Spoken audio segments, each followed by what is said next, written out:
অপপ্ৰচাৰ চলোৱা হৈছে অভিনেত্ৰী বৰষা ৰাণী বিষয়াৰ বিৰুদ্ধে। জাতিৰ হকে মাত মাতি যোৱাটোৱে ভুল আছিল নেকি অভিনেত্ৰীগৰাকীৰ? নে সঁচাকৈয়ে যোগদান কৰিব ৰাজনীতিত? এটা চেনেলৰ বাতৰিয়ে লগাইছে তোলপাৰ।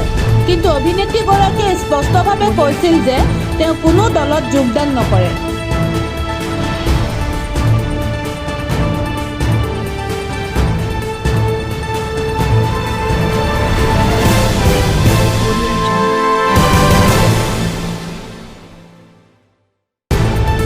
কিছুমান অপপ্ৰচাৰ চলোৱা বন্ধ কৰক। যদি সঁচাকৈ তেওঁ ৰাজনীতিত যায়, সেইটো ৰাইজে বিচাৰ কৰিব যে অভিনেত্ৰী বৰষা ৰাণী বিষয়াক ৰাজনীতিৰ পথাৰত প্ৰয়োজন আছে নে নাই।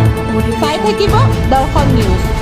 বাতৰিটো প্ৰচাৰ হোৱাৰ কিছু সময় পাছতে তেওঁ ফেচবুকত মন্তব্য কৰিছে যে কিছুমান মিছা খবৰে কেতিয়াবা কাৰোবাক মৃত্যুমুখলৈ ঠেলি দিব পাৰে।